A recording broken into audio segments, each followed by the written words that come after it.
Katrina hit in 2005, I was 8 years old. I really remember it very clearly. We was in our grandma's house, just watching the news, waiting for the alerts to come. When we finally got the alert that it was time to evacuate, we packed the trucks and we started heading to Texas. It took us a very long time to get to Texas because of all the traffic. When we finally got to Texas, we went by my aunt's house. She enrolled us in school. When I finally went to school, kids was bullying me. It was kind of hard and changing because I didn't have the same friends that I went to school with since I was in pre-K. I stayed in Texas for about a year. It kind of was different. When I finally went home, we seen the house that I was staying in just fall to the ground, and it was kind of devastating because you'll be like, why did it happen to us? Why did it have to be us?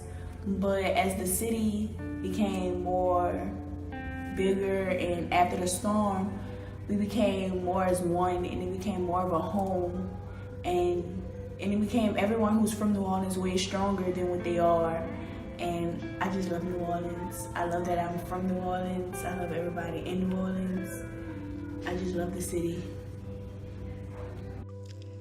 I'm a documentary photographer. Documentarists make pictures of the important events of our lives. Of course I would make pictures of the post-Hurricane Katrina devastation of New Orleans. I had been to New Orleans several times to help with cleanup. In February 2006, 5 months after the floodwaters subsided, I went to make pictures.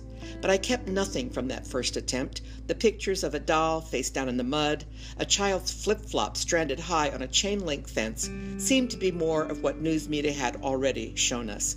So I turned my attention to what had captured my eye from the first, the water lines left behind by the receding flood on every building, tree, vehicle, sign, and fence.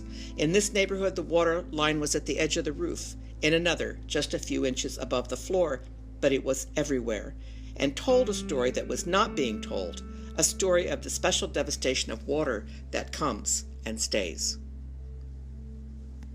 I'll never forget when my refugee friend took me to see her childhood home in New Orleans. The walls that held her memories were smashed out, debris strewn across the floor, and of course the water lines. And up on the ceiling, untouched by water, glow-in-the-dark stick-on stars.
The memory shall live on, but are we fighting nature?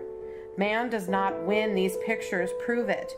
Over the many years humans have lived, They've had to move far, many, many times. Why do Americans think they can fight nature and God?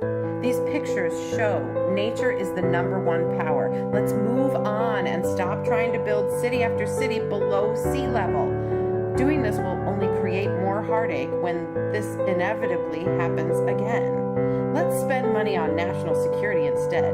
People will have to start over anyways. I came to New Orleans right after Katrina for a mission trip to clean up some destroyed homes. It was a very touching experience, and these pictures really make me want to go back and help again. The thought of all of this still brings tears, but we are very strong people, and as Louisianians, we'll come back. We are here, stronger and better. In the wake of disaster, human nature comes forth. The best and the worst blossom into our spectrum of existence. We can only hope that courage and beauty are the manifestation of our humanity. I love this image. I try to protect myself through different methods, just like everyone else.